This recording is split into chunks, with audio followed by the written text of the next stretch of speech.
Bonjour, Bonjour Emmanuel, bonjour bonjour à à tous toutes et et à toutes. tous. Bonjour. Laetitia, Nathalie, ah bah ça arrive, c'est bien. Ça y est, tout le monde arrive, tout le monde est en train de se connecter. Un grand merci à vous pour voilà, votre participation à ce webinaire. J'attends que tout le monde se connecte et on va pouvoir lancer notre événement. Allez, démarrons. Je disais déjà, mais quand même, bonjour à toutes et tous. Ravie de vous retrouver pour ce webinaire Les matinales de la chaire MAI. Donc, pour rappel, la chaire MAI, c'est la chaire Mutation, Anticipation, Innovation de l'IAE de Paris. Alors, pour cette nouvelle session, nous avons la chance d'accueillir une chercheuse, Laetitia Le Thielleux, qui est professeure à l'Université de Reims, Champagne-Ardenne, et qui va venir nous présenter l'ouvrage qu'elle a coordonné avec Patrick Valléo, qui est professeur également à Rennes 1, ouvrage qui s'intitule « La gestion des ressources humaines dans les organisations de l'économie sociale et solidaire, les valeurs à l'épreuve des pratiques ». Vaste programme, ouvrage paru chez Vuibert. Et à l'issue de cette présentation par Laetitia Le Thielleux, nous avons aussi la chance d'accueillir Virginie Houin, qui est donc le grand témoin de cette matinale et qui nous fera part, à l'issue de cette première présentation, donc, de son expérience en tant que directrice de l'association Pain d'Avoine à Reims, voilà, pour avoir une dimension opérationnelle et pour faire écho d'un point de vue opérationnel à la présentation de l'ouvrage de Laetitia Le Thielleux. Donc, un très, très grand merci à vous deux pour votre présence ce matin parmi nous. Peut-être quelques petits éléments d'information avant de vous laisser la parole. Vous dire tout d'abord qu'à l'issue de cette présentation, on aura un temps d'échange durant lequel vous pourrez poser toutes vos questions, mais vous aurez aussi l'occasion de poser vos questions tout au long de la présentation. Vous avez aussi la possibilité de poser vos questions, vos remarques aussi dans le cadre du fil du chat, puisque Nathalie Rollet-Crozet et Camille Ledoux se chargeront de bien relayer tous vos commentaires et vos questions à nos invités. Nous sommes ensemble jusqu'à 10h30. Je dois aussi vous dire que les slides vont être accessibles, diffusés à l'issue du webinaire et que cet événement est enregistré. Vous pourrez donc réécouter notre webinaire ou le partager autant que vous le souhaitez. Voilà pour cette brève introduction. Écoutez, ce que je vous propose, c'est de laisser place maintenant à l'économie sociale et solidaire. Et donc, je laisse la parole à nos invités. Donc, Laetitia, je te laisse la parole. Alors, merci beaucoup Emmanuel. Et puis, je voulais vraiment remercier Emmanuel et Nathalie pour leur invitation sur ces matinales. C'est vraiment aussi l'occasion pour nous de présenter des travaux, des recherches et puis aussi d'avoir un échange où on va lier la recherche à la pratique. Et je remercie vraiment aussi Virginie Houin de s'être rendue disponible ce matin pour pouvoir participer à ce webinaire. Alors, c'est là qu'on va voir si la technique fonctionne. Hop. Donc, Ça fonctionne. voilà, ça fonctionne. Donc, j'espère que vous voyez tous justement la diapo. Donc, effectivement, merci de nous donner cette occasion de pouvoir vous présenter ce matin un ouvrage qu'on a coordonné avec mon collègue Patrick Valléo, de l'IAE de Rennes, pour se questionner sur les pratiques de la gestion des ressources humaines dans les organisations d'économie sociale et solidaire. Et il faut savoir aussi que c'est un travail qui est issu d'un groupe de recherche thématique qui a été créé en 2017 au sein de l'association des chercheurs en gestion des ressources humaines, la GRH, l'association francophone de gestion des ressources humaines, qui a donné lieu aussi à un travail qui était progressif, hein, ça n'est pas arrivé comme ça d'un coup. Il y a eu un numéro spécial qui est paru en 2020 dans la revue @GRH, et aujourd'hui, on va dire, c'est aussi la possibilité pour nous de poursuivre cette réflexion sur justement ces pratiques dans ces organisations. Alors avant de rentrer dans le vif du sujet, je vous propose de revenir quelques instants sur ce que c'est que l'économie sociale et solidaire, parce qu'on en parle beaucoup, mais est-ce qu'on sait vraiment ce que c'est? Surtout qu'aujourd'hui, on a peut-être un public aussi très éclectique, et puis qui ne connaissent pas forcément tous ce que c'est que l'économie sociale et solidaire. Alors, c'est peut-être important de revenir sur certaines de ces bases. Déjà, de se dire que c'est une économie de valeur. Et on peut dire aussi que c'est une économie qui compte. Alors, quand on parle de valeur, eh bien, on peut se reposer sur la charte et des principes, la charte des principes de l'économie sociale et solidaire. C'est une charte européenne de 2002 qui permet de résumer quand même assez bien ces principes fondateurs, ces valeurs qui guident donc cette économie. Alors déjà, c'est la primauté de la personne. On place vraiment la personne au cœur de cette organisation, au cœur de cette économie. Évidemment, ça va primer sur le capital et le social, enfin sur le capital, pardon, plutôt. C'est ce qui va vraiment faire la différence avec les entreprises, on va dire, classiques, conventionnelles, capitalistes. Ça repose aussi sur l'adhésion volontaire et ouverte, ce choix délibéré de pouvoir participer à cette économie. Un contrôle aussi démocratique par les membres. Alors, quand on parle de démocratie, c'est vrai qu'on peut avoir une démocratie directe ou indirecte, mais on va voir que dans ces organisations, là aussi, c'est en lien avec cette idée de la primauté de l'individu, cette possibilité de pouvoir choisir, Salut, ça va? de pouvoir justement donc choisir la stratégie de cette organisation. La solidarité qui est au cœur et qui est le lien, le ciment justement entre les différents membres dans ces organisations. L'autonomie de gestion, donc on voit aussi qu'on va battre un peu en brèche certains préjugés qu'on a de se dire que c'est souvent une économie qui est subventionnée. Justement, il faut pouvoir travailler sur ce modèle économique plutôt autonome, d'autofinancement, on y reviendra, et une indépendance vis-à-vis des pouvoirs publics. Et une affectation, ce qui caractérise un sixième et important principe, l'affectation donc des excédents, des bénéfices, qui sont réinjectés dans le fonctionnement de l'organisation et qui ne vont pas aller profiter à des actionnaires en particulier. Alors, quand on parle de l'économie sociale et solidaire, c'est toujours assez étonnant de voir dans l'actualité qu'on redécouvre ce que c'est que l'ESS au moment des grandes crises, que ce soit la crise de 2008 financière, où on a vanté le modèle justement coopératif, on a retrouvé l'intérêt aussi de l'ESS, et récemment, avec la crise sanitaire de la Covid-19, où on s'est rendu compte aussi de l'importance des entreprises de l'économie sociale et solidaire, justement pour créer ce lien, maintenir ce lien, cette solidarité avec les personnes justement qui étaient isolées. Alors j'aimerais qu'on revienne sur des chiffres clés autour de l'ESS parce qu'on a toujours l'impression que l'économie sociale et solidaire reste cantonnée à des associations sportives, culturelles, de quartier. Or, on va voir que c'est vraiment une très grande richesse, une très grande hétérogénéité de ces organisations. Alors, par exemple, il faut savoir que ça représente à peu près 14% de l'emploi privé, qu'on a un potentiel aujourd'hui avec justement d'emplois dans les années qui vont venir de près de 700 000 emplois, qu'on a justement une augmentation de l'emploi, bon là c'est ces chiffres de 2017, mais on a des chiffres à peu près équivalents aujourd'hui de 5% entre 2008 et 2014, et on voit que c'est vraiment une économie aujourd'hui qui compte. Alors, ce qui est important de voir aussi quand on parle des organisations de l'économie sociale et solidaire, et c'est aussi la grande richesse et la complexité de l'ESS, c'est cette diversité de ces organisations. On a la loi 1901, bon, les associations loi 1901, que ça, je dirais, beaucoup de gens connaissent, et l'ESS finalement nous entoure dans notre vie au quotidien, que ce soit dans nos associations sportives, culturelles, ou aussi des associations donc humanitaires par exemple. Et ce qu'on oublie souvent, c'est qu'on a justement à peu près 150 000 associations qui sont employeuses, c'est-à-dire qui ont au moins un salarié. Donc, on n'est pas aussi que dans le bénévolat. Majoritairement, il y a beaucoup de bénévoles dans les associations, mais on a aussi des associations employeurs. Et ça, c'est vraiment important aussi de signaler. Pardon. Dans l'hétérogénéité, on a aussi les coopératives, qui est vraiment un modèle un peu hybride, justement entre l'ESS et aussi un modèle de production de biens et de services. Donc, sur l'ensemble des coopératives, on voit que là, ça représente à peu près 22 500 structures, avec un nombre de salariés quand même conséquent, hein, presque 1,3 million. Les fondations, les mutuelles, donc là les mutuelles, ça parle assez à tout le monde puisque on a tous une mutuelle d'assurance santé, donc là aussi on se rend compte aussi du poids. Et puis avec la loi du 31 juillet 2014, on voit apparaître une nouvelle catégorie, une autre catégorie qui a fait beaucoup de bruit, qui sont les sociétés justement commerciales de l'ESS, celles qui bénéficient d'un agrément ESUS, donc entreprise solidaire d'utilité sociale. Alors on estime, hein, les chiffres, on a un peu de mal à les avoir, mais en 2022, on estimait à peu près à 500 entreprises ESUS, donc ça nécessite un agrément, ce qui permet là aussi de pouvoir finalement diffuser les valeurs et les principes de l'économie sociale et solidaire. Alors, c'est une économie aussi des structures qui sont soumises à un défi, hein, c'est la gestion justement de l'hybridation.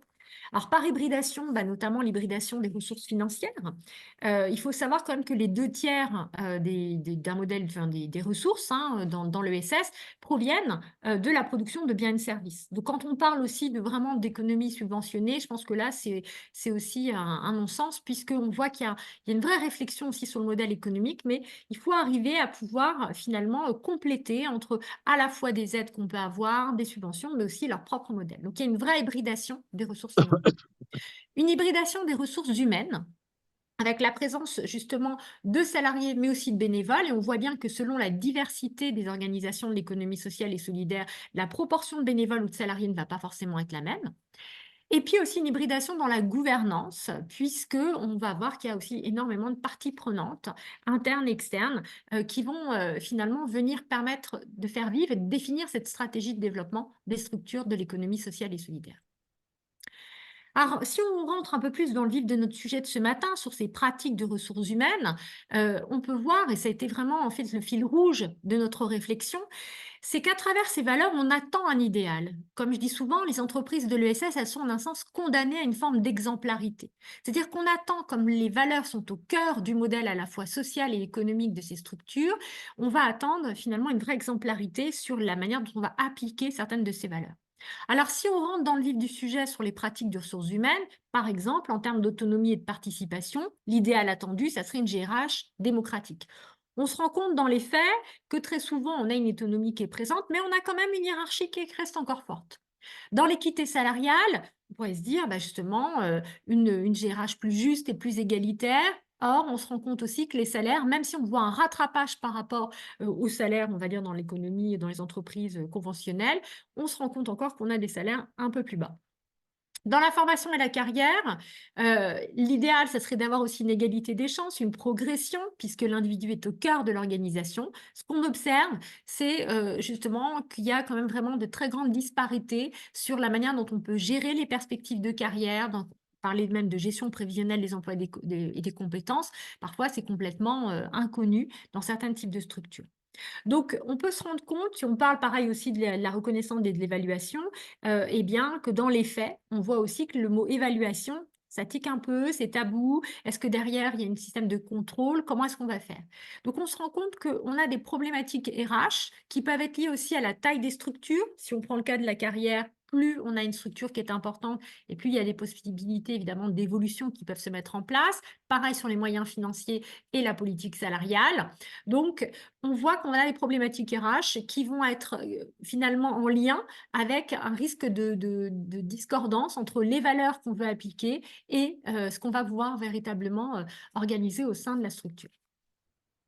Alors, si on rentre justement dans ces réflexions, c'est ça qui nous a animés dans le cadre du groupe de recherche thématique pour la réalisation de cet ouvrage, qui est un ouvrage, on verra, hein, qui comprend 3 parties, 11 chapitres et 34 contributeurs, contributrices. On est parti de ce constat de départ, c'est-à-dire ce décalage entre les attentes et les pratiques RH. Donc, on se rend compte qu'on a vraiment une action dans les structures de l'ESS qui est tournée vers l'extérieur, la réalisation de l'objet de ces structures, et que De parfois, toute façon, ici, il n'y a rien de confidentiel, donc on ouvre tous. alors on peut juste fermer le micro et donc tourner vers l'extérieur, et qu'en interne, il y a parfois justement une difficulté à pouvoir penser, organiser ces pratiques de RH. Il y a une absence aussi de spécificité. C'était un constat qu'on a pu mener avec les collègues, hein, donc une absence de spécificité des pratiques RH dans l'économie sociale et solidaire. Parce que justement, on n'a pas eu le temps forcément de penser ces outils, ces process, et il y a eu plutôt une transposition plutôt qu'une véritable adaptation des pratiques RH. Donc, quand on va recruter quelqu'un, on va avoir tendance à reprendre on va dire les différentes étapes classiques qu'on peut retrouver dans n'importe quelle entreprise, et pas forcément avoir une réflexion dans un premier temps sur quelles sont nos spécificités à nous dans les attentes ou dans les critères de pondération qu'on pourra avoir pour pouvoir recruter une personne. Une complexité donc des situations, on l'a vu à travers justement l'hétérogénéité des structures de l'ESS, et voilà, une énergie qui est souvent mise en œuvre vers l'extérieur au détriment parfois de l'intérieur, au point qu'on est amené à dire est-ce qu'il n'y a pas un impensé aussi dans l'organisation du travail. Alors, notre problématique centrale dans cet ouvrage, c'est de réfléchir à la manière dont on pourrait réduire finalement ce décalage et éviter les risques qui peuvent en découler, avec une déception de la part de salariés ou de bénévoles, un manque d'attractivité, où on pourrait dire finalement, est-ce que l'ESS va vraiment tenir ses promesses en tant, par exemple, que structure employeur? Donc, comment être cohérent entre les valeurs et les pratiques au sein donc, de ces structures? Alors, pour y répondre, eh bien, on a travaillé sur 3 axes fondamentaux. Un premier qui vise à proposer une mise en place de pratiques réflexives. On va y revenir. Donc, qu'est-ce qu'on entend par ces pratiques réflexives? Cet effet miroir, finalement, avec les acteurs de l'économie sociale et solidaire. La mise en avant aussi des pratiques alternatives de l'innovation sociale. L'économie sociale et solidaire, c'est l'économie autrement, c'est entreprendre autrement. Alors, ça veut dire quoi, cet autrement? Finalement, les alternatives que propose l'ESS, ces innovations sociales qui existent, ne sont pas assez mises en avant, ne sont pas assez valorisées. Et c'est peut-être ces innovations-là qu'il faut, là aussi, sur lesquelles il va falloir mettre une lumière, de manière, là aussi, à montrer cette cohérence. Et on questionne le rôle de la recherche et de la formation des étudiants sur la gestion des ressources humaines. On est aussi enseignants-chercheurs, donc on fait cet aller-retour entre nos recherches et l'université ou nos institutions. Et on s'est, nous aussi, on s'est aussi questionné sur nos pratiques et sur le rôle qu'on peut avoir de neutralité ou pas vis-à-vis de nos étudiants sur la manière dont on peut justement enseigner la gestion des ressources humaines. Alors, donc, l'ouvrage, comme je vous le disais, s'organise en 3 grandes parties, donc avec 11 chapitres et 34 contributeurs, contributrices qui ont essayé de tester la cohérence justement entre ces valeurs et ces pratiques. Alors, la première partie, elle va justement revenir sur ces questions autour de 4 chapitres. L'objectif pour nous, c'était de mettre en lumière l'existence ou non de décalage entre les pratiques et les valeurs dans la politique RH des entreprises de l'ESS. Alors, par exemple, on va mettre l'accent dans un des chapitres sur le rôle de la démocratie interne, qui peut être un vecteur d'articulation entre les valeurs et les pratiques de management. Un autre chapitre va insister sur les tensions et les paradoxes qui peuvent exister entre ces pratiques et l'ESS et ses valeurs. Et enfin, un dernier chapitre qui va vraiment se focaliser sur la partie politique de recrutement et se dire comment est-ce qu'on pourrait mettre en place des pratiques, des outils, des process en matière de recrutement pour vraiment donner un sens à cette procédure de recrutement dans l'économie sociale et solidaire. Donc, on voit bien que les chercheurs là, vont se questionner à travers leurs études de cas sur différents aspects qui sont aussi des valeurs qu'on a vues tout à l'heure, de la démocratie, le fait de placer l'individu au cœur de l'organisation et aussi la recherche de sens finalement dans l'action de ces entreprises. La deuxième partie de cet ouvrage vise à se questionner sur l'approche transformationnelle de la GRH dans l'économie sociale et solidaire. C'est-à-dire finalement en quoi ces pratiques RH, elles peuvent jouer un rôle de transformation, elles peuvent vraiment, pourquoi pas, être à l'origine de cette transformation dans l'économie sociale et solidaire. Par exemple, donc on a un chapitre qui va traiter du rôle de la validation des acquis de l'expérience comme un système de reconnaissance des compétences. Je pense que beaucoup d'entre vous, vous connaissez la VAE, hein, cette validation des acquis de l'expérience, qui permet justement à des personnes, grâce à leur expérience professionnelle, de pouvoir faire valider des compétences aussi sur le plan universitaire. Alors, il y a un chapitre qui met en avant une coopération, un partenariat entre une université et une mutuelle et qui permet justement par ce partenariat de valoriser via la VAE l'adaptabilité des carrières, permettre une forme de développement d'adaptabilité des carrières dans l'économie sociale et solidaire. Donc, c'est vraiment un partenariat, pour le coup, gagnant-gagnant entre la mutuelle et l'université pour permettre aussi aux salariés et aux bénévoles de cette mutuelle de pouvoir finalement reconnaître leurs compétences. Donc, c'est un premier vecteur de transformation grâce au partenariat. Un deuxième vecteur, donc ça c'est un autre chapitre, sur le choix stratégique. Le fait que, justement, une des structures de l'ESS, qui va vouloir une association qui souhaite se transformer en coopérative ou en SIC, eh bien, ces facteurs de transformation, internes ou externes, peuvent aussi, justement, influencer les pratiques de gestion des ressources humaines. Et enfin, une troisième voie qui est proposée dans cette partie, c'est la dimension territoriale, c'est-à-dire comment dépasser les frontières finalement habituelles de la GRH en adoptant des approches beaucoup plus collectives et aussi intégrer des parties prenantes. On prend le cas par exemple des groupements d'employeurs où il y a la mise en place par exemple d'une association régionale des groupements d'employeurs qui va permettre à ces groupements d'employeurs, pour la plupart associatifs, de pouvoir aussi mutualiser des ressources humaines, d'avoir une véritable réflexion aussi en termes de développement de politique RH sur un territoire. Dans une troisième partie, nous avons voulu cette fois-ci aborder un point qui nous semble aussi important en tant qu'enseignants-chercheurs sur les approches méthodologiques aussi épistémologiques de l'étude de la GRH dans l'économie sociale et solidaire. C'est-à-dire aujourd'hui questionner aussi nos démarches et pratiques qui sont utilisées par les communautés scientifiques. Donc, à la fois sur la manière dont on va pouvoir travailler sur l'évaluation et la mesure, quels sont les outils d'évaluation et de mesure. Le gros problème aussi de beaucoup de structures de l'économie sociale et solidaire, c'est un problème de communication, d'évaluation finalement de la performance globale au sens large, et quels pourraient être les outils les mieux adaptés pour rendre compte de la spécificité de ces structures. Donc, il y a vraiment un chapitre qui s'interroge sur ces questions, sur ces outils de mesure, et de dire que ça ne doit pas être un tabou, la mesure et l'évaluation. Il faut qu'on puisse en parler, il faut trouver et accompagner les structures de l'économie sociale et solidaire pour valoriser véritablement leurs résultats, les actions qu'elles mènent sur l'ensemble des territoires. Ça nous amène également à réfléchir sur finalement cette représentation dans un autre chapitre au sein de cette partie, c'est le chapitre 9, sur la représentation des recherches sur la gestion des ressources humaines dans les entreprises de l'ESS.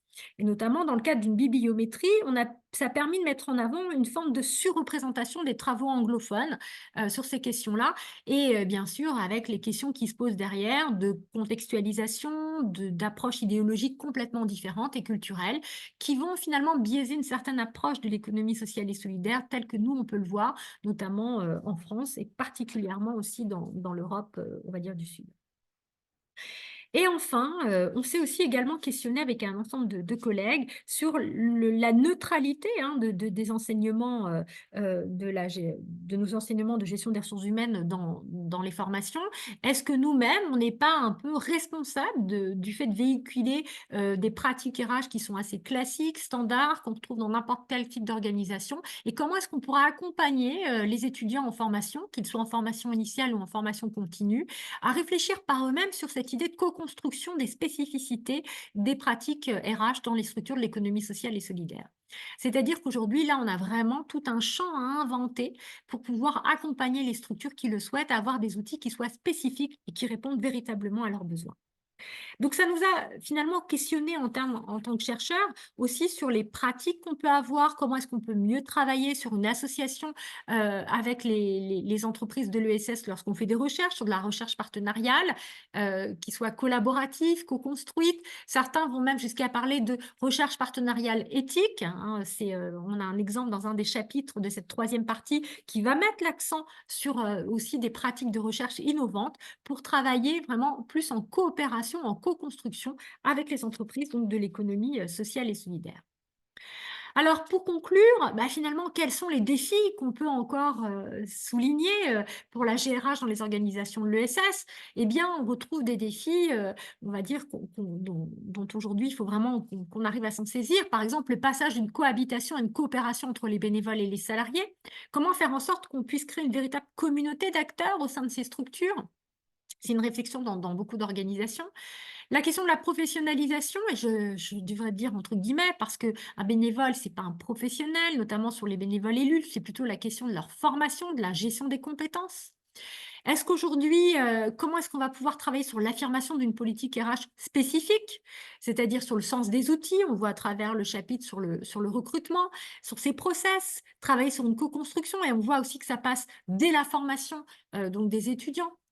La question de la qualité de vie au travail, du respect du droit du travail, parce que si on ne respecte pas le travail, c'est vraiment aussi là l'expression d'un manque d'exemplarité, et ça, c'est vraiment aussi criant pour des salariés si on ne respecte pas ou s'il y a une méconnaissance sur le droit du travail. Donc ça, c'est un vrai sujet dont il faut se saisir. Et évidemment, ça nous questionne sur l'attractivité, et si j'ai envie de dire cette marque employeur pour répondre aux besoins de demain, une vraie réflexion sur la politique de rémunération, sur cette gestion des carrières.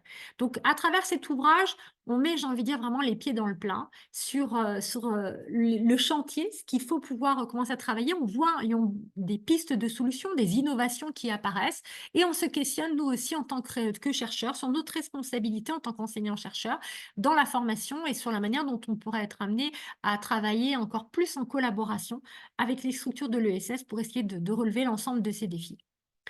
Donc, j'espère qu'à travers cette présentation, dans les 20 minutes qui m'étaient imparties, eh bien, on a pu rendre compte de l'ensemble des défis auxquels, l'économie sociale et solidaire est aujourd'hui confrontée à travers le prisme des pratiques de la gestion des ressources humaines et un défi notamment, constant, c'est un peu la boussole, le phare au milieu de l'océan, ces valeurs qui doivent sans cesse guider pour toujours être en phase avec ce défi de l'exemplarité, aussi bien en interne qu'en externe, et ne plus faire que l'organisation du travail reste un impensé. Merci beaucoup, Laetitia, pour cette présentation assez instructive et je pense qu'il ouvre déjà pas mal d'interrogations, en tout cas qui ouvre à discussion. Est-ce que, je ne sais pas si dans le chat ou si en direct, vous auriez déjà des éléments à partager à l'issue de cette première présentation? Alors, j'ai pas vu de questions dans le chat, mais je sais que dans l'audience, et d'ailleurs je leur souhaite la bienvenue, il y a beaucoup d'étudiants, d'anciens étudiants du Master Management des associations. Donc, je pense que ces questions doivent évoquer des expériences partagées. Donc, je ne sais pas si certains d'entre eux veulent. Alors, j'ai vu que Patrick avait allumé son micro et sa caméra. Ah, Oui, mais je ne veux peut-être. pas être toujours Ah, il le premier à réagir. faut quelqu'un pour lancer. Bon, alors, je veux bien lancer. Je voulais tout d'abord féliciter les deux coordinateurs de ce travail, qui est un travail qui me paraît, alors que je vais découvrir parce que je n'ai pas encore plongé dans le bouquin, mais ça me paraît être un travail très conséquent et qui amène à réfléchir sur ce qui nous a été dévoilé de façon engagé et à dépasser un peu les représentations standards. Moi, j'ai bien apprécié aussi la prise de recul parce que je pense que il faut distinguer ce qui est de l'ordre de l'analyse, enfin en partie, d'une réalité, et puis les discours prosélytes, militants. Pour ce que j'en connais, c'est vrai que les entreprises de l'économie sociale et solidaire sont pas ni des retardataires par rapport au modèle de l'entreprise marchande privée, ni des monstres de vertu, enfin, ou des parangons de vertu plutôt. Et donc, je trouve bien cette posture. Alors, il y a juste un truc qui m'a un peu heurté au début. Je me suis dit, oh là là, c'est le, l'opposition par rapport aux entreprises classiques. Pour moi, les entreprises classiques, ça n'existe pas. C'est par rapport, et je crois qu'il faudrait dire par rapport au modèle standard de GRH, c'est-à-dire celui qui est répété à l'envi dans les manuels et dans pas mal de cours, et dont on est, et je me mets dedans en partie responsable. Et donc, il y a un modèle standard. C'est le modèle standard, c'est le modèle des entreprises multinationales d'origine nord-américaine acclimatées à la sauce francophone.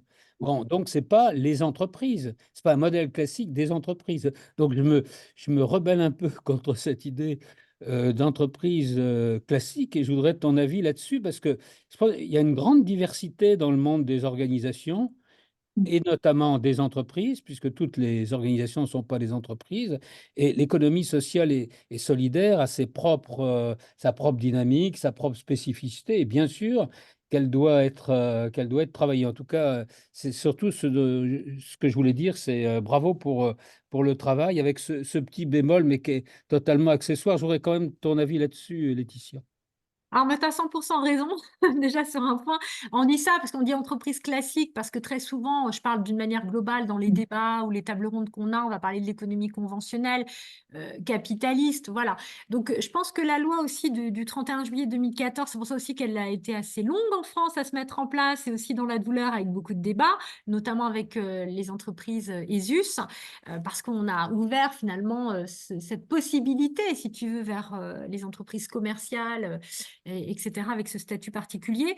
Mais je te rejoins, en fait, surtout dans la thématique qu'on vient de faire, il faut parler de modèle standard en RH, et c'est exactement ça. C'est-à-dire que la grande difficulté qu'on observe, c'est qu'on a tendance à prendre, comme tu dis, les modèles standards, les outils, et toi, tu es un spécialiste sur toutes ces questions aussi des outils, des process en gestion, et de voir qu'il y a une transposition sans une adaptation, justement, aux spécificités, aux valeurs de ces structures. Alors, c'est pas que nous, alors là, je vais parler à travers mes 15 ans de recherche dans l'ESS, ce n'est pas par manque d'envie, c'est plutôt par manque vraiment de temps. C'est-à-dire qu'on a l'impression que ça a été vraiment tourné, des actions qui ont été tournées vers l'extérieur, vers l'urgence de répondre à un besoin qui était peu ou pas satisfait finalement vis-à-vis de bénéficiaires en extérieur. Et ensuite, on a travaillé l'organisation en interne. Et je le vois à travers le droit du travail, hein, c'est cette difficulté dans certaines structures à appliquer le droit du travail par manque de connaissances, par manque d'accompagnement, et on pense que, je pense notamment sur le respect aussi du temps de travail, je pense à une grande organisation qui avait mentionné l'idée, parce qu'ils ne respectaient pas le temps journalier de repos, de dire, bah oui, mais nous, on est happé par l'urgence de la mission. Non, tu peux pas dire que tu es happé par l'urgence de la mission, c'est pas possible. Même si dans la réalité, on sait que c'est le cas, eh bien, c'est une des grandes difficultés. Les entreprises de l'économie sociale et solidaire, dans l'application de leur stratégie, notamment dans l'application de la stratégie RH, c'est encore plus complexe, j'ai envie de dire, que dans une entreprise classique, parce que, alors si tu veux pas entreprise classique, dans des modèles standards, voilà, parce que justement, il faut toujours faire ce lien entre ces valeurs qui sont vraiment le socle et on t'attend au tournant. C'est pour ça que je dis elles sont condamnées à une forme d'exemplarité.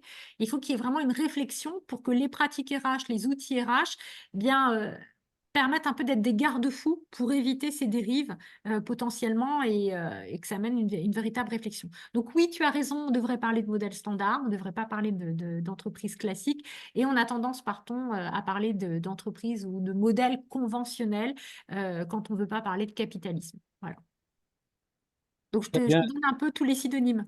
Merci. Alors, dernière chose, moi, je souhaite vraiment que vous portiez cette compréhension sur la place publique, c'est-à-dire il ne faut pas se limiter à votre fan club et à quelques personnes qui sont spontanément intéressées, parce que sinon, ce serait dommage quand même que ça passe à côté. Donc, je ne sais pas ce qu'a prévu l'éditeur, Vuber, enfin, je sais qu'ils sont un peu pingres, mais enfin, il faudrait faire en sorte que ça atterrisse sur le bureau des dirigeants associatifs qui vont un peu trop vite puiser dans la boîte à outils des entreprises que tu qualifies de classiques. C'est un des enjeux, je crois. On a une remarque dans le chat, Laetitia, je ne sais pas si tu veux. C'est sur le chapitre sur l'évaluation des performances et l'idée que on a des instruments de gestion qui peuvent être imposés par les pouvoirs publics. Donc, il y a aussi à prendre en compte cette Tout à fait. Alors ça, question. c'est ce qu'on a observé notamment dans les réponses d'appel à projet.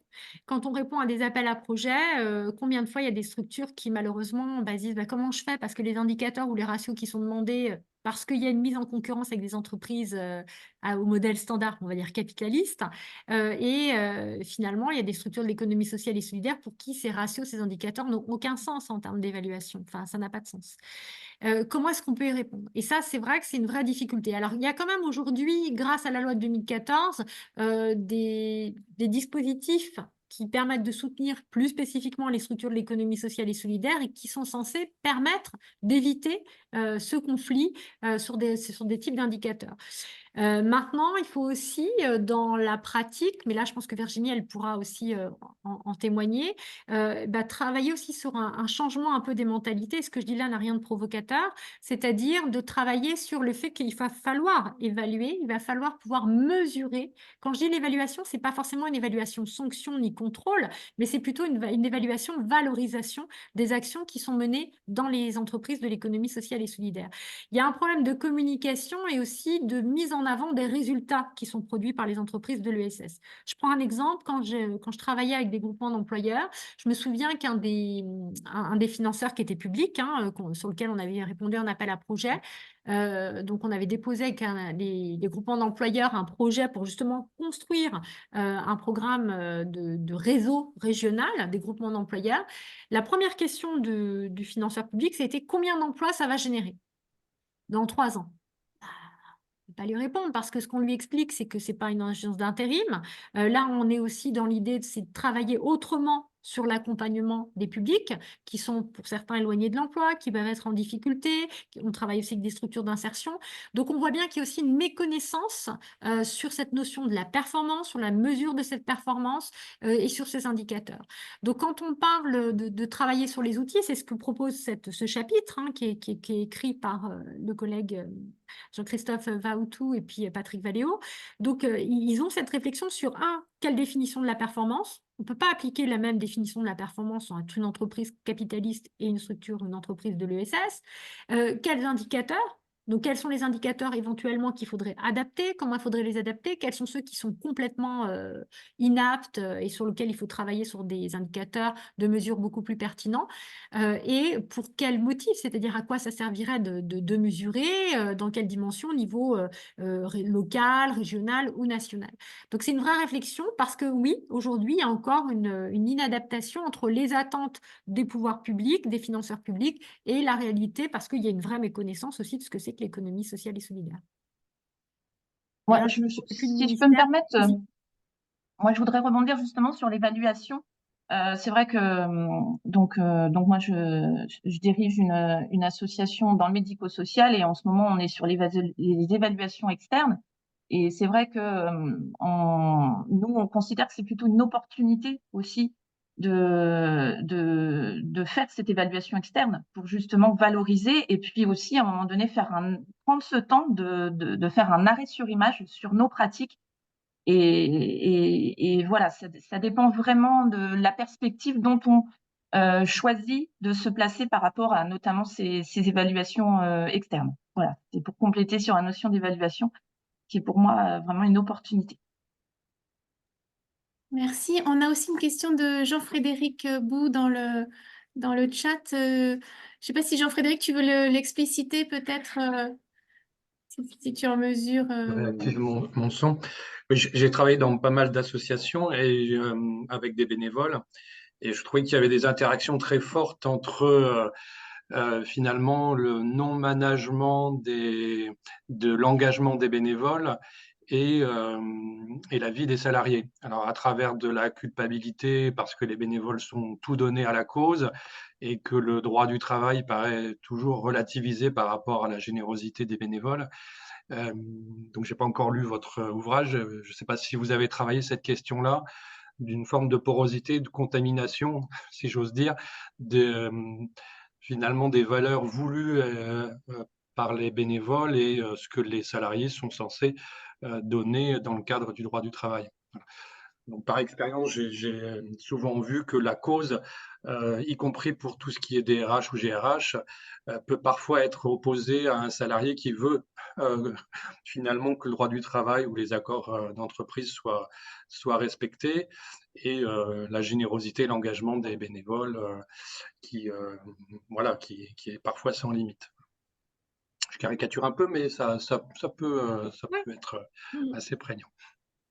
Alors, dans l'ouvrage là, non, il n'y a pas, on n'a pas un chapitre spécifique là-dessus. Par contre, je vous conseille un autre de mes articles sur ces questions-là. Quand on avait travaillé justement avec ma collègue Monique Pomjoré sur la Croix-Rouge française, et c'est exactement ce que vous venez d'évoquer, c'est-à-dire sur cette question de l'engagement, de la générosité, qui peut parfois rentrer en contradiction en difficulté dans l'application plutôt avec le droit du travail, puisque on n'oublie pas que ce sont des bénévoles élus qui vont avoir cette posture d'employeur et pour lequel parfois il y a aussi cette incompréhension en se disant, mais je vous donne un exemple, moi j'ai aussi en formation des gens qui sont en formation continue dans l'économie sociale et solidaire. Je me souviens d'un témoignage d'une étudiante qui m'expliquait, qui était salariée, moi je termine par exemple, je sais pas, mon travail à 18h, sauf que quand il y a des réunions et autres, on me demande parfois de rester, même en Zoom, jusqu'à 22h, 23h. Est-ce que c'est du travail? Je lui dis oui. Là, c'est pas du bénévolat. Donc, vous avez choisi d'être bénévole? Non. Donc là, on est sur du travail. Si maintenant, vous êtes bénévole, il y a d'ailleurs des structures qui interdisent à leurs salariés d'être bénévoles dans leur association pour éviter ce risque de requalification, hein, de travail déguisé. Donc ça, c'est aussi quelque chose de très important. Il y a une vraie réflexion là-dessus à mener. Là, on la traite pas spécifiquement, celle-ci, dans l'ouvrage. Comme ça, au moins, voilà. Par contre, vous le retrouvez dans d'autres de nos articles. Je vous dis, sur le sens du travail, sur l'engagement et sur ces risques psychosociaux aussi que ça génère, sur une exigence finalement du travail qui s'allie à une fatigue compassionnelle et qui peut être véritablement très compliquée. Et c'est pour ça que là, on a un vrai décalage entre les attentes des salariés et des bénévoles et la réalité qui peut être vécue sur le terrain. Et c'est ce qu'on explique dans d'autres chapitres sur ce risque-là de déception et donc finalement de manque d'attractivité. Et c'est pour le coup complètement contre-productif. Donc là, je dirais peut-être que les pratiques RH, elles ont un vrai rôle stratégique pour le coup et pas uniquement d'application de l'administration pour peut-être éviter les dérives que vous venez d'évoquer. Un peu de régulateur. Merci. Et je vois, alors je pense que Laetitia, tu auras l'occasion après peut-être de donner les liens vers les articles que tu as évoqués ou les titres des articles. Et il y a une main levée, mais je ne vois pas qui est la personne qui se cache derrière. Ah, bonjour, vous m'entendez? Oui, Oui, très bien. Oui, ça va. Je m'appelle Flora Hermé. Moi, je travaille dans le secteur mutualiste. Donc déjà, je voulais apporter une précision. Quand vous avez dit tout le monde a une mutuelle, donc c'est vrai que tous les salariés ont des mutuelles, mais par contre, toutes les structures qui sont, Oui. enfin, tous les salariés ont une complémentaire santé, mais ne sont pas toutes des mutuelles. C'est-à-dire que si je suis salarié et que je suis couvert par AXA, c'est pas une mutuelle. Ça Oui. m'amène à une du coup, à une question. Est-ce que, vu que l'économie sociale et solidaire, c'est pas un secteur d'économie à part, c'est un secteur qui peut opérer dans des secteurs marchands. Les mutuelles en sont un bon exemple. Et du coup, est-ce que vous avez fait un peu une comparaison entre les valeurs affichées dans des entreprises de l'ESS, par exemple, vous pouvez prendre les mutuelles, et, euh, et la réalité de l'exercice de la gestion des ressources humaines dans un secteur comparable, par exemple, le secteur des assurances? Donc ça, c'était ma première question. Et ma deuxième question, tant que j'y suis, qui rejoint un peu la remarque précédente, c'était quand vous avez parlé de GRH, vous avez parfois parlé aussi des bénévoles. Je pense que il me semble que l'exemple que vous avez donné sur la VAE et le partenariat, il me semble aussi c'est la MGN avec l'Université du Mans, c'est une VAE pour les bénévoles en fait. Ce qui permet de reconnaître les compétences des bénévoles acquises pendant leur expérience de bénévole. Et donc, c'est une question un peu différente, mais qui mériterait, je trouve, d'être intégrée dans la gestion des ressources humaines des entreprises de l'ESS. On sépare beaucoup la gestion des bénévoles de la gestion des salariés. Alors, il y a plein de raisons pour ça. Et en même temps, il y a certainement en tout cas, c'est une question qu'on peut se poser. Il pourrait y avoir plus de porosité et un traitement des bénévoles qui soit aussi un peu plus professionnel. Je sais pas comment le dire autrement. Voilà. Mes deux remarques. Je vais Merci. répondre à la deuxième question avant la première. Mm. Pour déjà juste vous dire que oui, vous avez raison. C'est bien effectivement le cas de la MGEN avec justement la chaire aussi du Mans qui est gérée par Éric Bidet. Ouais. Donc, tout à fait. Ils sont effectivement sur la gestion VAE bénévole et je trouve que c'est aussi une bonne idée parce qu'on parlait des compétences. Et c'est pour ça que quand on parlait de gestion des ressources humaines, et c'est ce qu'on mettait dans les défis, cette idée aussi de la coopération et pas uniquement de la cohabitation bénévole-salarié, ça passe aussi par cette gestion aussi des compétences. La question de la professionnalisation des bénévoles, c'est vraiment un sujet, c'est pas le serpent de mer, mais presque. C'est-à-dire c'est un sujet qui fait énormément de débat parce que la notion même de professionnel pose question. C'est-à-dire que là, on risque d'être en contradiction et aussi ça risque de créer encore plus de difficultés si on veut créer une communauté d'acteurs. La notion de communauté d'acteurs, hein, ça aussi, c'est pas moi qui l'ai inventé. Hein, ça, c'est ce sont c'est des concepts hein, qu'on retrouve aussi dans la littérature en sciences de gestion, hein, sur les communautés de pratique, les communautés d'acteurs, mais je pense aux travaux qu'on a menés pendant près de 5 ans avec la Croix-Rouge française, qui pourraient essayer de résoudre ce problème de cohabitation à parler de communauté d'acteurs en disant dans notre association, la Croix-Rouge, qu'on soit bénévole ou salarié, on est tous dans le même bateau, on est des acteurs. Voilà. Mais à un moment donné, c'est posé quand même cette question de la professionnalisation en disant attention, surtout pour les salariés, on ne va pas être remplacé par des bénévoles. Vous voyez ce que je veux dire? Oui, mais c'est un vrai problème dans les faits. C'est une vraie question de légitimité. Il faut vraiment préciser aussi les périmètres de chacun. Donc, l'histoire de la VAE, c'est un moyen aussi d'attirer, c'est un moyen aussi de reconnaître l'implication, l'engagement des bénévoles. Après, il faudrait peut-être en discuter avec mon collègue Éric Bidet, hein, qui est en charge de ce partenariat sur le Mans, mais de pouvoir aussi permettre cette possibilité aux salariés. Nous, on a des demandes, hein, de salariés pour des VAE, pas que dans l'ESS, hein, mais d'une manière globale. Ouvrir cette possibilité grâce à ces partenariats, je pense qu'on est aussi dans une question d'équité, là, hein, l'égalité entre les bénévoles et les salariés. Donc, pour répondre à votre question, par contre, la première question, la comparaison entre les assurances et les mutuelles, non, on ne l'a pas faite, celle-ci. Là, on a essayé vraiment de se focaliser à la fois sur les tensions qui pouvaient exister, les paradoxes à travers chacun des études de cas qu'on peut mener sur nos différents territoires, hein. Ce n'est pas propre à un territoire en particulier. Tous les cas qui sont évoqués dans l'ouvrage concernent la France entière. On a des cas, comme vous l'avez dit, dans l'ouest de la France, dans l'est, dans le nord, dans le sud. Enfin, voilà, donc on a vraiment une pluralité. C'est parce qu'on a justement aussi des chercheurs qui sont très impliqués sur leur terrain, sur leur territoire, et ce qui permet d'avoir cette diversité. Donc c'est toujours sous un angle, dans un secteur particulier, sur un territoire particulier. On le précise, hein, c'est aussi les limites de la recherche, mais je pense qu'ils peuvent être vraiment inspirants en termes de réflexion. Merci. Merci beaucoup, Laetitia. Je pense qu'on va peut-être passer à la deuxième partie. Emmanuel, qu'est-ce que Très tu en bien, dis? absolument. Ouais. Et on prendra les questions qui restent dans le chat après pour le... Complètement. Un grand merci pour cette première salle de questions. Et je pense qu'effectivement, en fait, elle demande à voir un peu au plus près comment ça se passe avec un exemple concret d'entreprise de l'ESS. Alors, est-ce que Virginie, vous pouvez justement nous expliquer un peu comment ça fonctionne chez vous et peut-être les problématiques que vous rencontrez et comment vous gérez tout ça? Un grand mot, la gestion. Donc bonjour à tous, donc moi je suis Virginie Ouin, je suis directrice d'une association, l'association Noël Pain d'Avoine à Reims. Donc on agit plutôt dans le médico-social et l'éducation populaire. Donc nous gérons 6 résidences sociales Habitat Jeunes, donc foyer de jeunes travailleurs. Au moment où je vous parle, il y a 200 jeunes qui habitent dans nos différentes résidences à Reims. Donc c'est une association historique, hein, rémoise, qui existe depuis une 60aine d'années.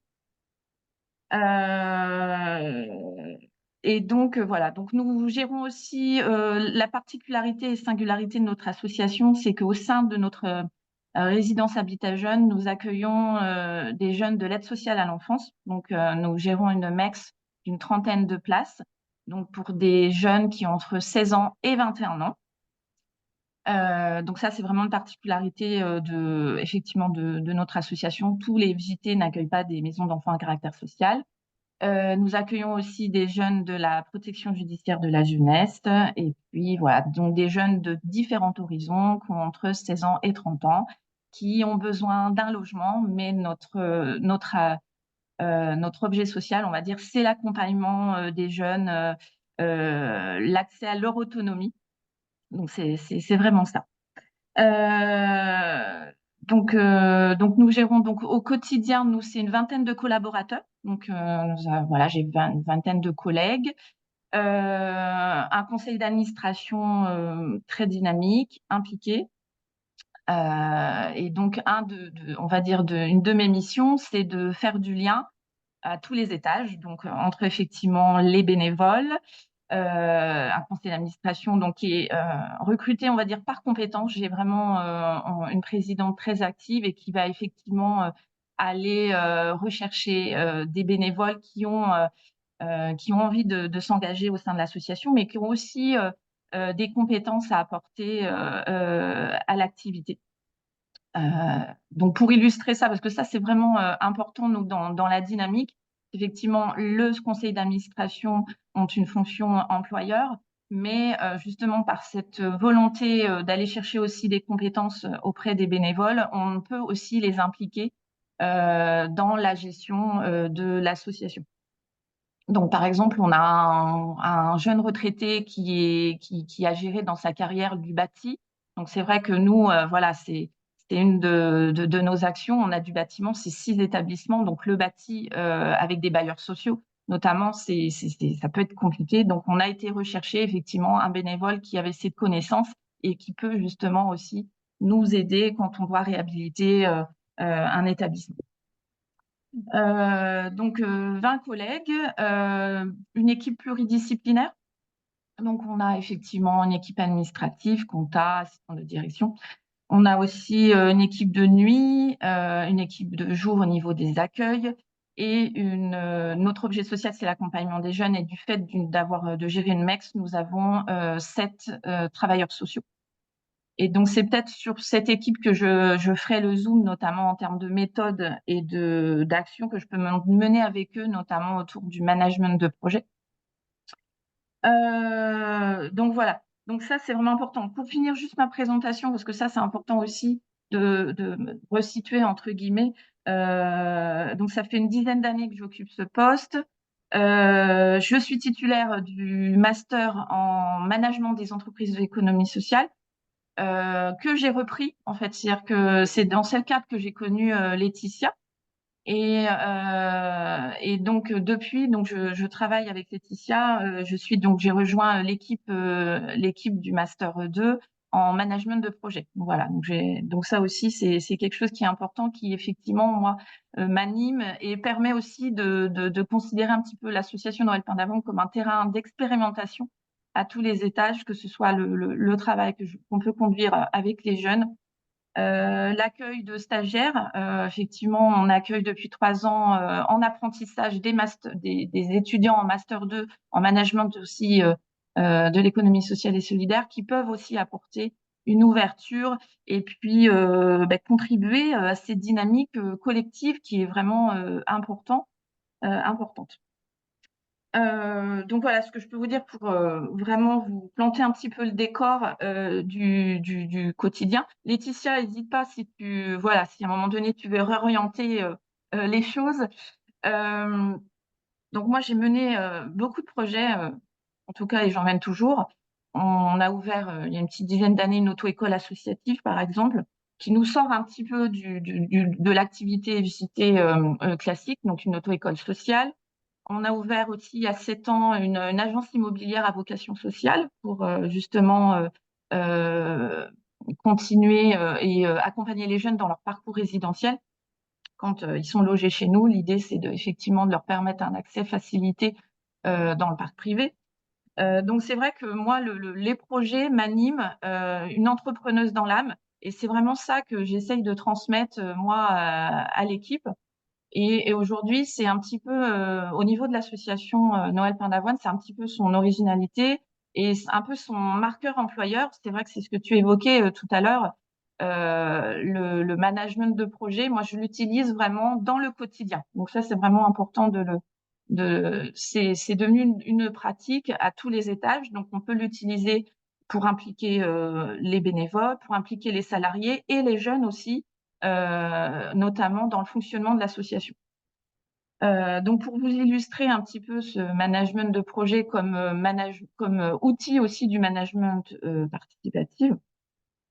Donc rappelez-vous, donc je vous ai dit qu'effectivement j'allais faire le zoom sur l'équipe de travailleurs sociaux. Alors ils sont principalement issus de l'IRTS, donc c'est vrai que la culture projet, c'est pas forcément quelque chose qui est leur marqueur dans leur formation. Donc c'est vrai que quand ils arrivent ici, même dans le recrutement, je les informe effectivement qu'à un moment donné, ils vont devoir piloter un projet à leur échelle. Donc ça, c'est vrai que c'est challengeant. En tout cas, là, les derniers entretiens d'embauche que j'ai pu vivre avec les collaborateurs, c'est effectivement c'est intéressant pour eux de se dire bon ben voilà, je vais pouvoir mener un projet. Donc moi, ils sont 7. Les 7 ont un projet. Donc, un projet, donc, notamment en fonction de leurs compétences, en fonction de leur envie. Voilà. Donc, les 7 collaborateurs donc, j'ai un projet sur le sport, par exemple, le sport auprès des jeunes femmes. Donc, on a évalué ensemble en équipe les problématiques. Voilà, je déroule vraiment pour chaque axe la méthodologie de projet. Et donc, chaque collaborateur va pouvoir conduire son projet à son échelle. Donc ça, c'est vraiment important. Donc en ce moment, donc, ces projets, le sport, l'alimentation avec un partenariat avec la banque alimentaire, un projet sur la fracture numérique, un projet sur la prévention de la sexualité, projet sur les addictions, projet sur, il m'en manque un, sur la transition écologique et le développement durable. Donc voilà. Donc, tous ces projets se conduisent en fait en parallèle, mais en même temps se rejoignent. Donc, c'est très impliquant pour les collaborateurs. Donc, ça, c'est vraiment inscrit aussi dans notre projet d'établissement qu'on a travaillé ensemble. C'est des finalités qui s'inscrivent, nous, sur à peu près 4 ans, en fait. Et les collaborateurs ont vraiment droit au chapitre et chacun est titulaire, en fait, de ce projet. Donc, on fait des points réguliers. Donc là, c'est aussi l'atout, hein, c'est de communiquer donc, et d'associer en fait l'équipe autour de chaque action. Donc, avec le recul, donc c'est vrai que ça fait une dizaine d'années qu'on est dans cette dynamique. Pour nous, c'est un formidable outil de communication. C'est ce que tu évoquais aussi, Laetitia, tout à l'heure. L'importance de valoriser les actions, de communiquer. Et la façon de gérer en management, en projet, ça démultiplie en fait notre communication parce que chaque intervenant socio-éducatif va pouvoir communiquer sur son projet. Donc nous, par exemple, on a mis en place une newsletter hebdomadaire auprès des membres du conseil d'administration, des salariés, des jeunes, et en fait, chaque travailleur social là contribue à communiquer sur son projet. Voilà, il nous fait une petite restitution de comment dans la semaine son action s'est passée, et ça c'est publié donc dans le newsletter hebdomadaire. Donc l'important de communication pour impliquer justement les différents acteurs, ça c'est vraiment important. Cette manière en fait de gérer, nous, elle contribue vraiment à la culture associative, ça c'est important, surtout par rapport aux problématiques RH qu'on peut rencontrer, hein, les difficultés effectivement d'attractivité que nos structures peuvent rencontrer. La manière de présenter et de conduire les choses en projet, tout peut être projet. L'évaluation externe, c'est aussi un projet, par exemple. Vraiment, ça, j'ai vu en tout cas, ça pouvait rendre plus attractif l'association et d'aller chercher de la compétence pour faire ensemble et accueillir dans les meilleures conditions les jeunes, les jeunes que nous accueillons. Voilà. Cet élément, ça permet aussi vraiment de motiver les équipes, de lancer une dynamique aussi. Ça, c'est très dynamique au sein de la structure. C'est un élément d'implication aussi vraiment à tous les étages. Donc ça, c'est vraiment important. Et on fait des croisements. C'est-à-dire que sur certains projets, il y a notamment des membres du conseil d'administration qui vont être associés. On crée des petits groupes de pilotage où effectivement à tous les étages, on peut effectivement retrouver à la fois des jeunes, des salariés et des bénévoles. Donc ça, c'est vraiment important qu'à un moment donné, il y a du lien et de l'implication sur le terrain pour qu'il y ait un partage et un partage d'expérience. Ça, c'est vraiment important. Et une implication et une connaissance en fait réciproque. Et là, pour le coup, on est vraiment dans l'éducation populaire. Donc ça, c'est vraiment les spécificités de nos structures aussi. On a à la fois dans le médico-social, très normé, on a des règles, participation d'usagers, l'évaluation externe. Et avec des jeunes de l'ASE aussi, on a effectivement des obligations, notamment en accueillant des mineurs. Mais en même temps, cette manière de manager et de laisser cette possibilité aux collaborateurs de mener des actions permet vraiment une interconnaissance, on va dire, et un échange des parties prenantes. Voilà, donc cette méthode de conduire les projets nous permet aussi de travailler vraiment à l'extérieur. Donc, ce qu'on dit à l'extérieur, c'est d'aller chercher des partenaires, de travailler ensemble sur le territoire, sur nos projets, parce que 20 collaborateurs, c'est peu, en fait, quand on ramène à l'échelle de 6 établissements et 200 jeunes sous notre responsabilité. Donc, on a besoin, effectivement, de travailler nos actions avec les autres.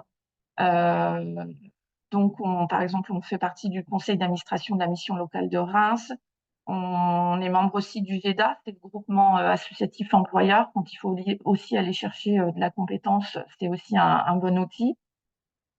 Donc voilà, et puis pour chaque projet, le challenge pour les équipes et notamment les travailleurs sociaux, c'est de créer et de nouer des partenariats. Donc par exemple, je peux vous citer le projet sur les addictions. C'est vrai que c'est par rapport au public qu'on accueille, c'est une problématique avec les nouvelles drogues de synthèse. Enfin, vraiment, c'est des choses qui peuvent vraiment au quotidien nous impacter les jeunes, l'équipe. Enfin, voilà. Donc là, on va aller effectivement rechercher des partenariats avec Addiction France, la CPAM. On va aller chercher des pratiques innovantes avec la paire et danse. Mais ça, c'est le collaborateur qui est pilote de son projet, qui va effectivement se muscler sur le sujet et aller à la rencontre et aller chercher ses partenariats.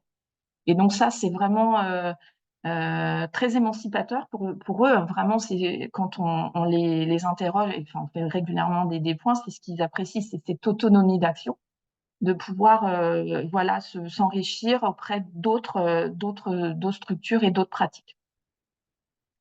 Voilà, donc on est quand même dans un contexte RH tendu, hein, d'autant plus avec depuis le Covid, c'est vrai qu'on a un peu une crise des vocations où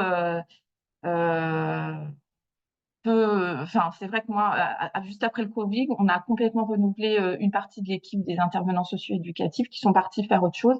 Donc c'est vrai que ça nous a complètement, en tout cas avec le conseil d'administration, on s'est re-questionné sur qu'est-ce qu'on pouvait apporter de différent ou toujours pour être plus attractif.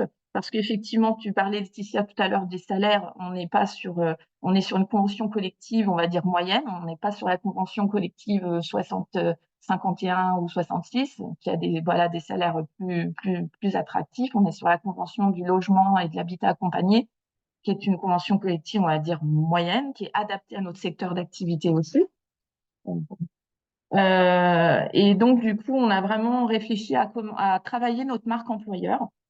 Et donc cette notion de management de projet, on a vraiment fait le choix de la mettre en avant à travers effectivement une communication assez dynamique sur les réseaux sociaux, notamment sur LinkedIn, sur Facebook, sur Instagram. Enfin, vraiment, on a une collègue qui est devenue notre community manager, qui effectivement, voilà, pour justement attirer et essayer d'être un petit peu différent des autres structures pour aller chercher cette compétence qui est nécessaire pour mieux, enfin, accompagner nous les jeunes qui nous sont confiés, les jeunes qui viennent dans notre structure.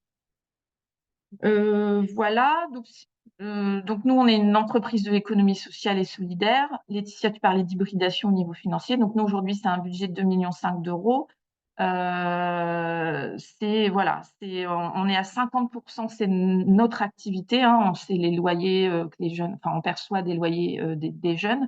Et 50%, c'est effectivement soit les projets qu'on mène ou c'est aussi des subventions publiques.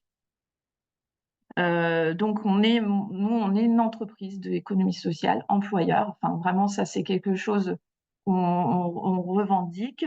Enfin, voilà, on a connu des joies et des peines, hein. L'association, c'est vrai que on a vraiment réussi à stabiliser le modèle socio-économique. Et là, ça fait à peu près 5 ans qu'on a réussi à stabiliser les choses. Et là, on peut davantage se concentrer sur les pratiques RH que tu évoquais, notamment tout ce qui est vraiment sur la VAE. On a 2 collègues actuellement qui sont en VAE. Enfin, l'aspect formation est vraiment important et c'est quelque chose aussi à mettre en avant quand on veut aussi être attractif.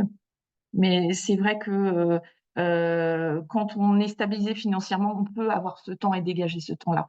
Quand on est enfin, nous, on a connu un plan social, enfin, voilà, il y a un bâtiment qui a tardé à être réhabilité, donc vu que c'est une grosse partie de notre activité, voilà, on a connu quelques années très complexes et dans ce contexte-là, effectivement, on est moins attentif, on va dire, aux pratiques RH.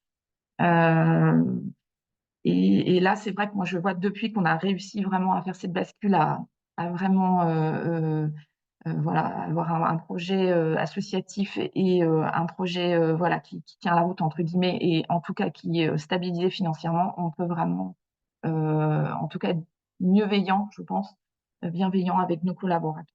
Voilà.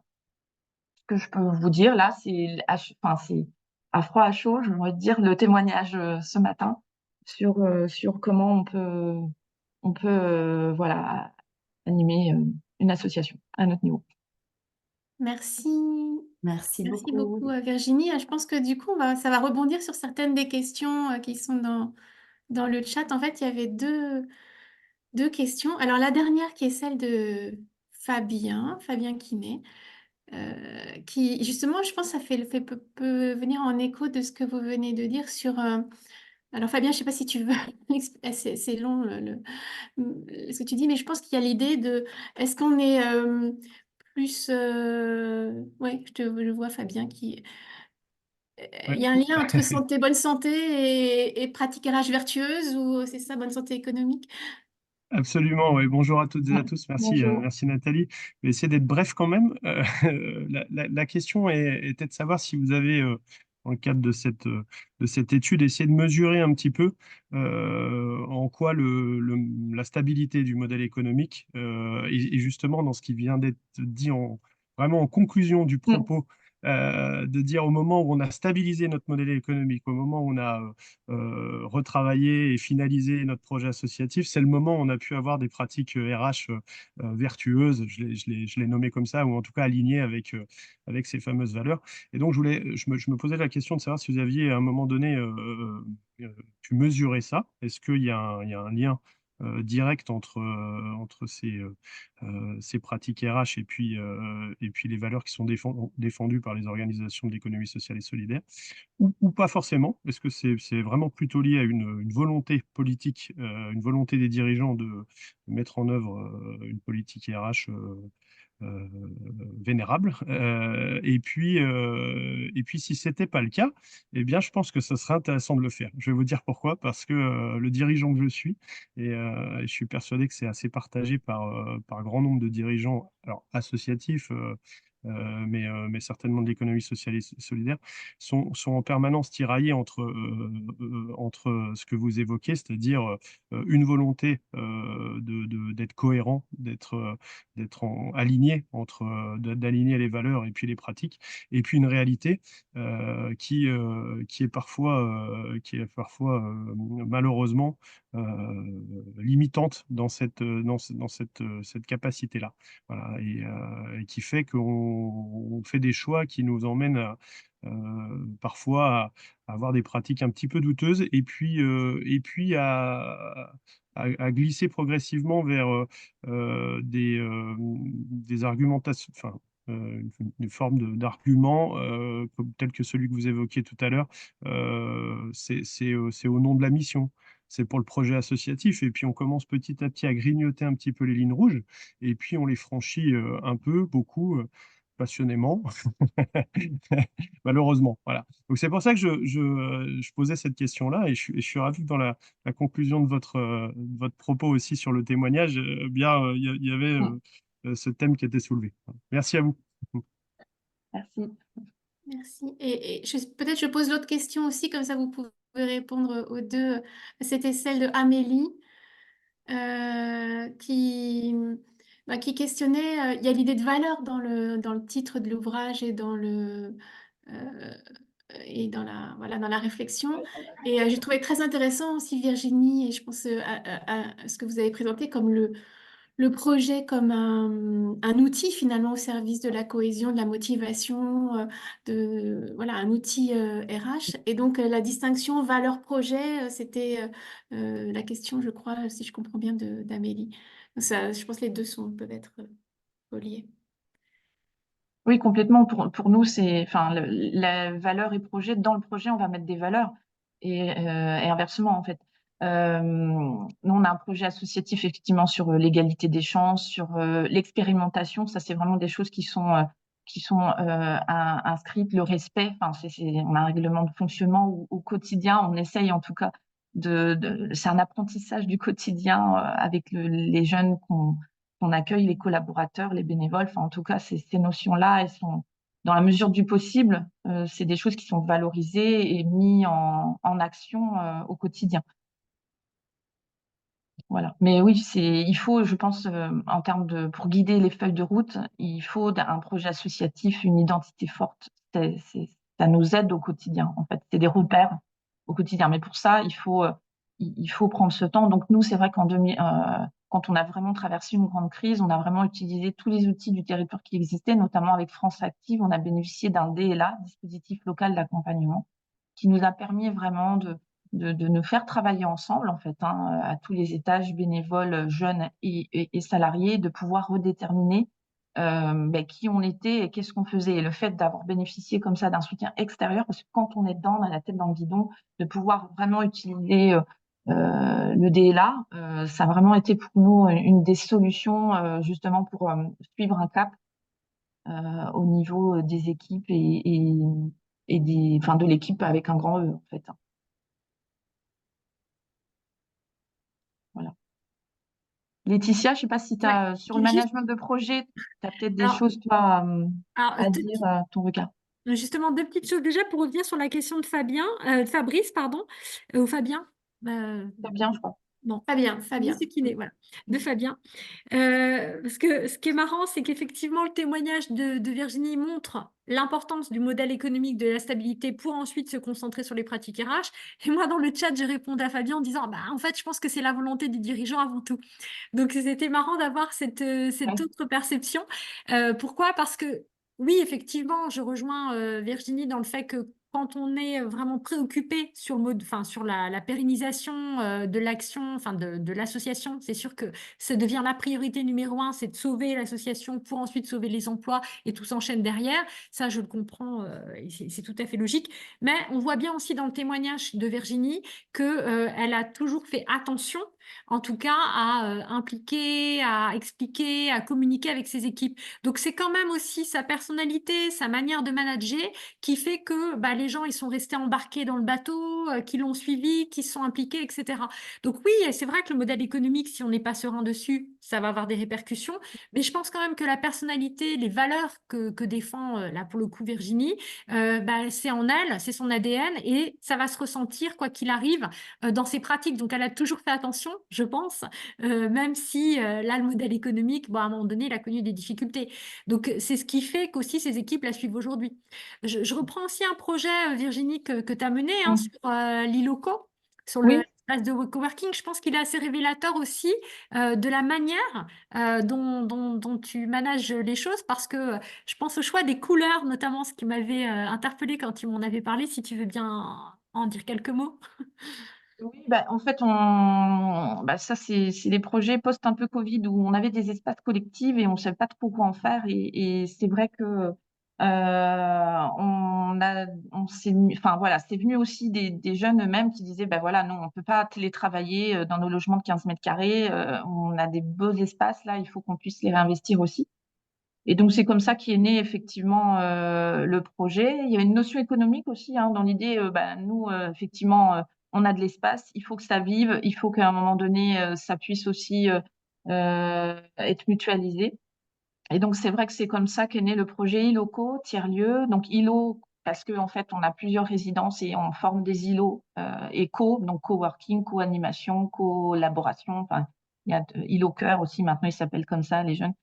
Et donc, on a créé ce projet-là. Donc, sur ce projet-là, j'ai été chercher de la compétence, notamment via le Master 2 de Management des entreprises de l'économie sociale, pour justement aussi dégager ce temps-là. Donc, on a depuis 3 ans une apprentie, c'était des femmes là, 3 apprentis qui, effectivement, de l'idée jusqu'à la mise en fonctionnement du projet, ont pu effectivement travailler avec moi sur le projet. Donc aujourd'hui, c'est un espace labellisé par la région Grand Est, qui est vraiment là sur le point de vraiment fonctionner pour accueillir des jeunes. Et donc pour faire fonctionner, la particularité aussi, c'est qu'on accueille des associations en résidence. Donc à travers cet espace de coworking et ces espaces, on a pu créer par exemple une maison du vélo dans cet espace. Notamment donc sur Reims, nous c'est l'association Vélo Oxygène hein, qui fait la promotion de l'usage du vélo. Ils sont dans nos locaux sur une résidence qui s'appelle la résidence Pain d'Avoine où on gère un atelier d'auto-réparation de vélo.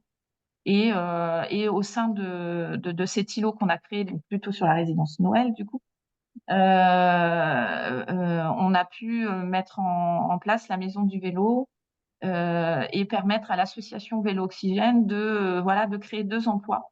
Donc ça, c'était vraiment important.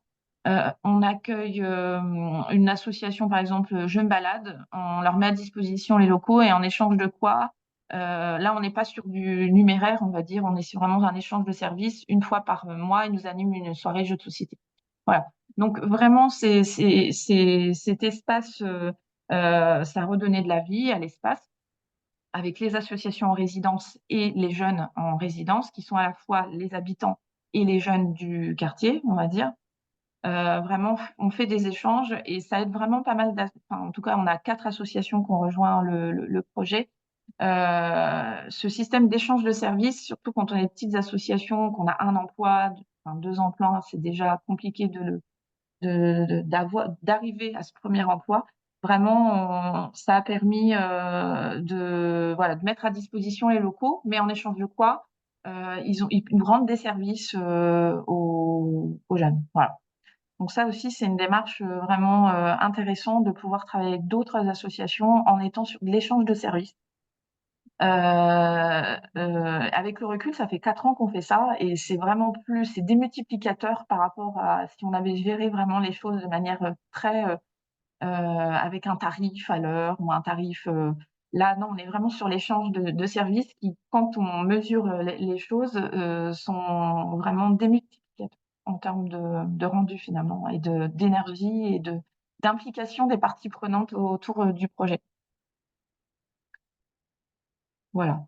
Je sais pas si ça illustre ce que tu voulais dire, parce que là, Si, j'ai si, l'impression mais de moi, ce partir qui un petit m'avait peu aussi dans. intéressé dans ta démarche, Ouais. c'était pour le choix des couleurs, par exemple, de l'ILOCO, où tu Ah m'avais oui, expliqué qu'il y avait les couleurs de l'association Pain d'Avoine qui oui, sont d'une certaine, enfin voilà, c'est un peu l'identité aussi de la ouais. structure, que les salariés avaient souhaité aussi d'autres couleurs et que bah voilà, on était vraiment dans une logique Oui. démocratique, de consensus, et Mm. vous aviez fini par choisir celle en fait qui avait Oui, fini.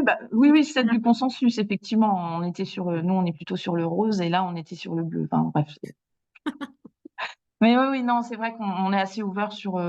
Enfin, c'est du bâtiment, hein. Si effectivement ça permet que les personnes se sentent mieux, on peut changer et le changement fait du bien, justement. Et permet une appropriation des espaces, parce que nous, l'idée, c'est que les espaces, ils vivent et ils servent à quelque chose. Parce que après, en gérant du bâti, on stocke. Sinon, après, ça devient des espaces de stockage. On stocke des cochonneries. Après, c'est des nuisibles. Enfin, voilà. Donc, vraiment, nous, chaque mètre carré a une utilité, même dans les sous-sols. On accueille des partenaires qui voilà, trouvent une utilité à ces espaces. Merci. Alors, je ne sais pas s'il y a d'autres remarques, questions. J'avais vu que Patrick avait ouvert le micro tout à l'heure, puis refermé. Après, sinon, je vais... Non, s'il n'y a pas d'autres questions, j'aurais une Pour le remarque. moment, pas, mais ça peut justement relancer d'autres. Oui, on a pas mal évoqué au fil des échanges là, sur ces fort, fort intéressantes contributions là, le risque finalement de s'émanciper au nom des valeurs de l'économie sociale et solidaire, finalement de certains impératifs de bon fonctionnement ou d'exigence du droit du travail, où Laetitia avait pas mal insisté là-dessus. Mais alors, il n'a pas été évoqué un risque symétrique, à mon avis, beaucoup plus insidieux.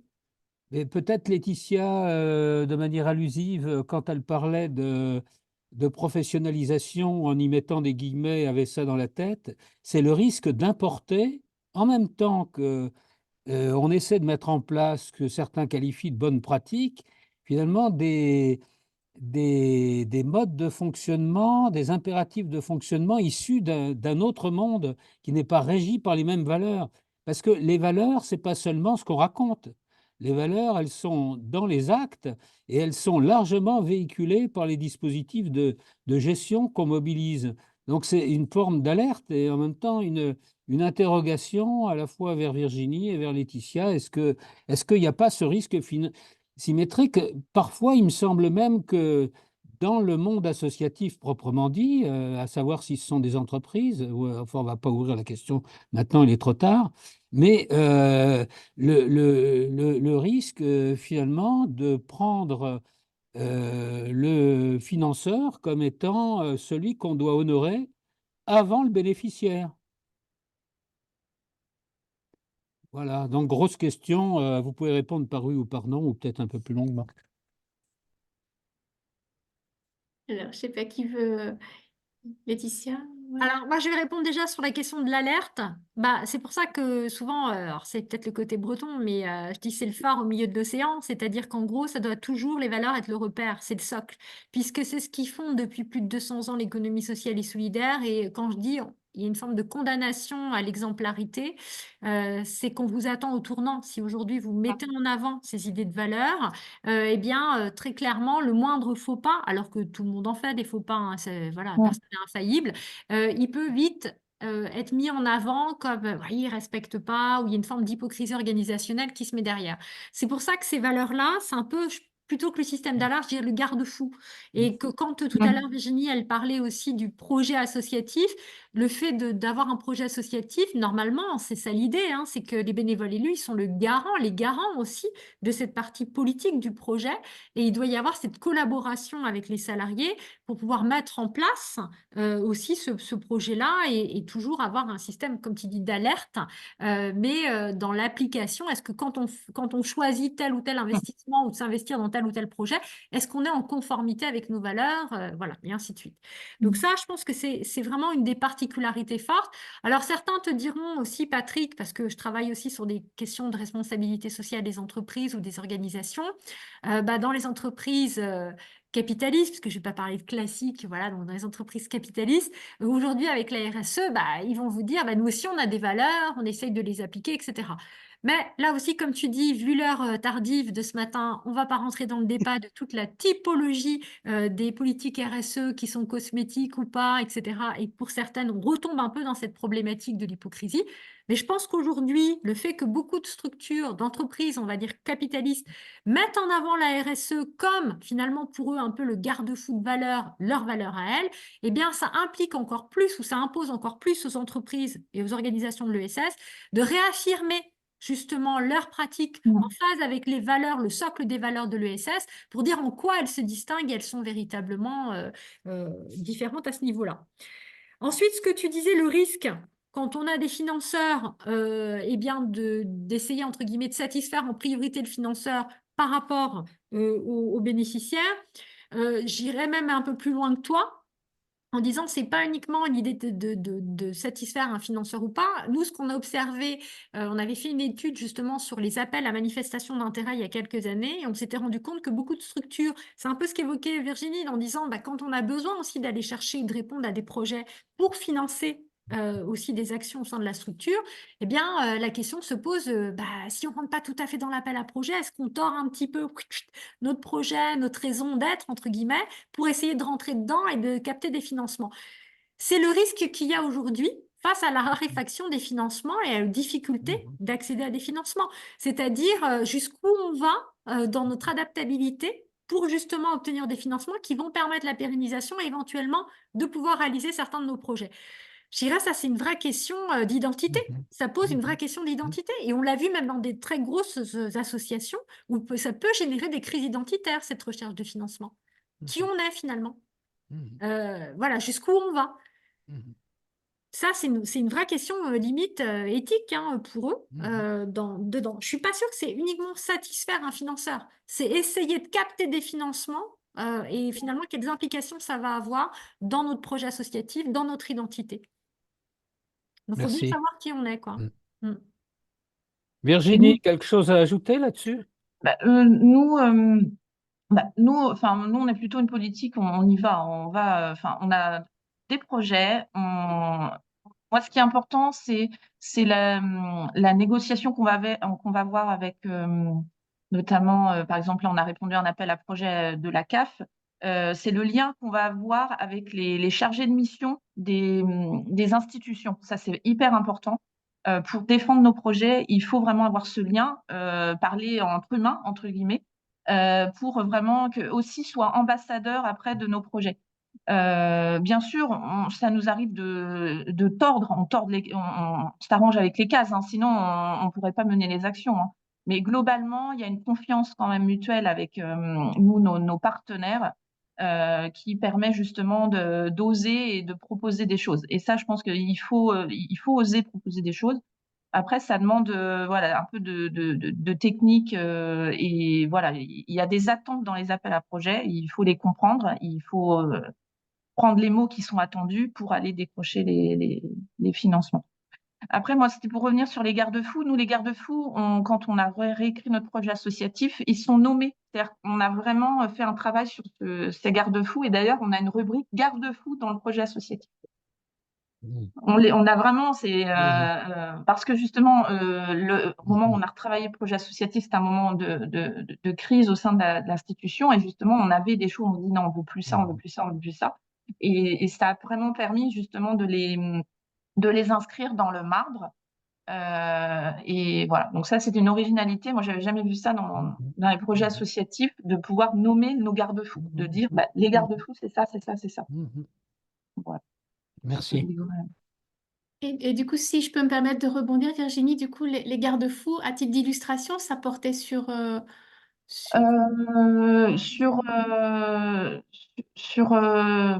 Alors là, il y avait l'implication des parties prenantes, effectivement, le fait que on s'assure que les différentes parties prenantes à tous les étages, en fait, ce soit pas une décision prise par une personne, mais que vraiment sur l'aspect, on va dire, démocratique des décisions. Ça, c'est quelque chose voilà, qui a été vraiment inscrit dans le marbre. La transparence, c'est-à-dire qu'effectivement, cette notion d'information des comptes, par exemple, l'invitation, voilà, on demande vraiment aux salariés de venir à l'Assemblée générale. C'est vraiment les jeunes aussi. Enfin, c'est quelque chose pour nous. C'est quoi une Assemblée générale en fait? On a vraiment fait une explication. Voilà, se rappeler les fondamentaux en fait. Et donc ça, c'est inscrit dans nos garde-fous de dire bon voilà, une assemblée générale, c'est quoi et comment. Voilà, la notion de transparence était inscrite. Après, il y avait beaucoup sur la qualité de vie au travail aussi. Donc à l'époque, on s'était fait accompagner par l'ARAC. Donc l'ARAC nous avait beaucoup aidé aussi à formuler des choses très concrètes. Voilà, le DUR, on n'en avait pas, donc ils nous ont aidés à le mettre en place. Et ça, c'était inscrit donc dans la qualité de vie au travail. Du coup, était inscrit en termes de garde-fou en disant, voilà, ce qui était les trois principaux, c'est voilà, agir en sécu. Enfin, la notion de sécure aussi, le mot sécure était revenu, est inscrit dans les garde-fous. Merci, je trouve que c'est très intéressant d'avoir ces illustrations aussi concrètes. Merci beaucoup. Je vois que malheureusement le temps file. On va être obligé de s'arrêter là, mais j'ai la chance de pouvoir avoir le micro à la fin, donc ça va me permettre de poser une dernière remarque qui se voudrait être une remarque conclusive peut-être. En fait, ce qui m'a beaucoup frappé finalement quand je vous ai entendu et à l'aune des réflexions que vous avez pu avoir, c'est que finalement les organisations de l'ESS, elles sont un peu contraintes à la réflexion sur les outils qu'elles utilisent, sur les modes de management qu'elles veulent mobiliser. Donc en fait, elles sont contraintes du fait de la mission, de la mission de ces organisations à se réfléchir, à poser ces questions-là. Et finalement, ce dont on se rend compte, c'est que ces questions-là, elles mériteraient d'être posées absolument partout. Et c'est ce que disait Patrick tout à l'heure sur le fait qu'il y a autant de formes, enfin, il n'y a pas que des entreprises et des organisations de l'ESS, il y a tout un tas de formes d'entreprises. Et on a l'impression que les entreprises, d'une certaine manière, du fait de ne pas avoir forcément un projet associatif, peuvent laisser de côté cette nécessité de réfléchir à leur modèle organisationnel. Et finalement, peut-être qu'à l'issue de ce webinaire, on pourrait faire un appel à repenser aussi la gestion autrement dans les entreprises, Patrick. Et donc, ça fait évidemment aussi écho à penser la gestion autrement et tout ce mouvement que l'on pousse notamment à l'IAE de Paris et grâce à tous vos travaux. Merci beaucoup pour vos interventions. Merci aussi pour les questions, les commentaires. Peut-être un dernier mot pour vous dire que le prochain webinaire sera le 28 mai. Donc, on aura le plaisir de se retrouver à cette occasion avec un thème qui reste à définir, mais qui, j'en suis sûre, sera tout aussi intéressant que celui-ci. Encore un très, très grand merci à vous. Merci. Merci. Merci à toutes et tous. Merci. Bonne journée à tous. Au revoir. Au revoir. Au revoir et à bientôt, Au revoir. j'espère.